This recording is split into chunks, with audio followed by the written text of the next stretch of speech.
Bismillahirrahmanirrahim. Assalamu alaikum. I am Dr. NeuroAnatomy3 and I am assistant professor in Department of Anatomy. Today our topic of discussion is the functional areas in different gyri and the sulci of the brain and their lesions. So we will start from the functional areas of the frontal lobe. As you all know, this is the central sulcus which separates the frontal lobe from the parietal lobe, and in front of the central sulcus is gyrus, which is called precentral gyrus. So if we draw an imaginary line and divide this precentral gyrus into the two part which is towards the central sulcus is the posterior part, and the part which is anterior to this is the anterior part. So this part which is towards the central sulcus or the posterior part, this area is called the primary motor area, and the number of the primary motor area is the broad main area number 4. This primary motor area is concerned with the voluntary movement of the opposite side of the body. This part has histological importance because this part contains the large quantity of the pyramidal cells of the bats, and these pyramidal cells are more large in size and more in their quantity on the upper part of the primary motor area, and when this area moves downward, the number of the bed cell will reduce and the size will also reduce. From these pyramidal cells, the two important motor fibers will originate, and these are corticospinal fibers and the corticonuclear fibers. These fibers control the motor activities or the motor skilled activities of the opposite side of the body. Means the right side of the fibers will control the left half of the body, and the left side of the fibers will control the right half of the body, because these fibers, when they will descend from the brain up to the spinal cord, these fibers will decussate. That's why they control the opposite half of the body. When this area is electrically stimulated, this area will produce the isolated movement of the opposite side of the body, and also causes the contraction of the muscles which are related to this area. If there is lesion of the primary motor area, then the person will be unable to perform the voluntary skilled movement of the opposite side of the body. Now the second motor area which lies anterior to the primary motor area is called the pre-motor area or the secondary motor area, which is the broad main area number 6 and then the area number 8, and the area will extend downwards up to the area number 44 and the 45. So it means area number 4 is the primary motor area, and the area number 6 is the secondary motor area, the premotor area, and this area will also extends up to the area number 8 and downwards up to the area number 44 and the area number 45. The function of the secondary motor area is just similar to the primary motor area. This area is also concerned with the voluntary skill movement of the opposite side of the body, but there is a difference between the function of both the primary and the secondary motor area. As the primary motor area is related to all the type of the movements, either you want to initiate them or you want to do them first time in your life, but the secondary motor area is concerned with your memory. This motor area will only perform those movements that are already stored in your memory or that you have performed once in your life.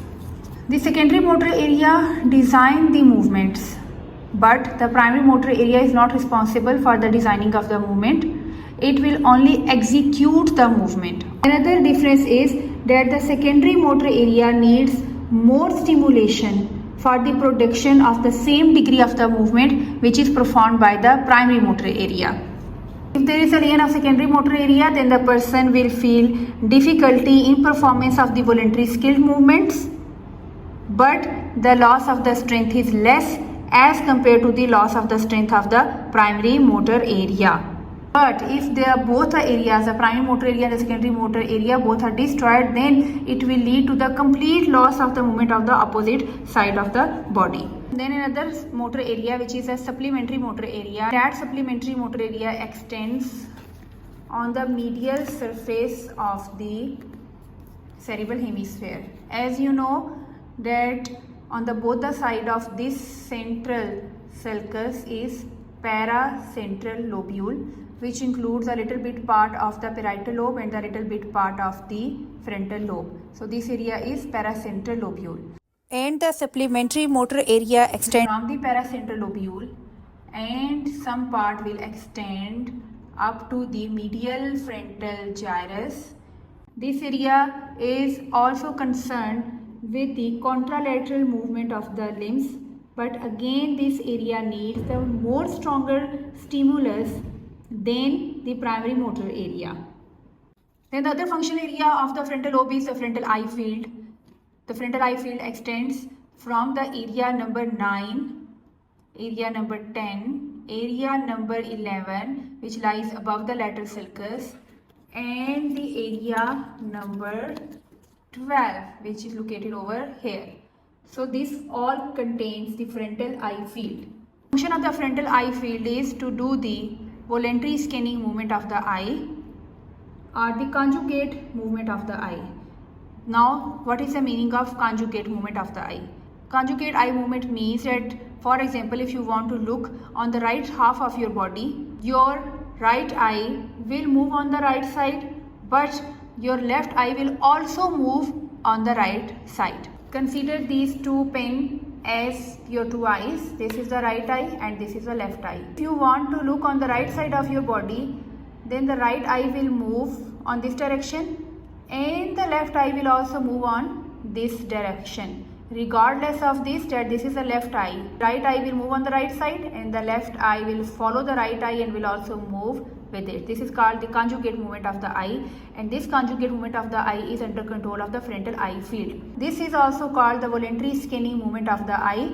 Voluntary scanning means that you will scan something on the one half of your body and both the eyes will move simultaneously into one direction. This is called the conjugate movement of the eye or the voluntary scanning movement of the eye, and this is under control of frontal lobe. Next area, which is called the motor speech area or the Broca's area. The Broca's area is the area number 44-45, and so this area lies very close to the ascending vertical ramus of the lateral sulcus at this point at the level of inferior frontal gyrus, and this is area number 44-45 or the motor speech area or the Broca's area. This area is more important on the dominant hemisphere. So as you know that we human have the two cerebral hemisphere. One is the right cerebral hemisphere, other is the left cerebral hemisphere. In most of the people, the right cerebral hemisphere is less dominant. In majority of the people, the left cerebral hemisphere is dominant.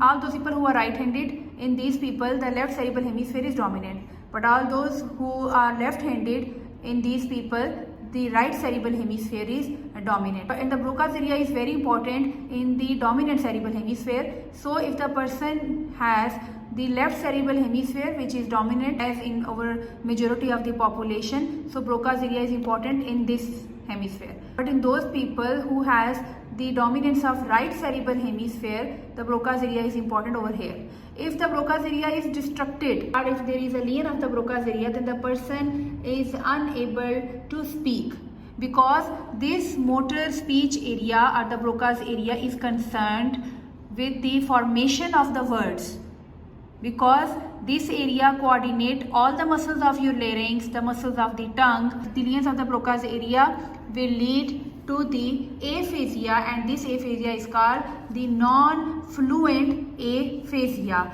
or this is also called the expressive aphasia, because the person can think, the person can write, the person can understand, the person wants to say something, but the person cannot say the words. The next functional area in the frontal lobe is called the prefrontal cortex. The prefrontal cortex lies anterior to the precentral gyrus, and this extends mostly from the middle frontal gyrus and inferior frontal gyrus up to the inferior surface of the cerebral hemisphere. This is called the orbital gyrus over here, and then on the anterior and the lower part of the cingulate gyrus. This is all is called the prefrontal cortex.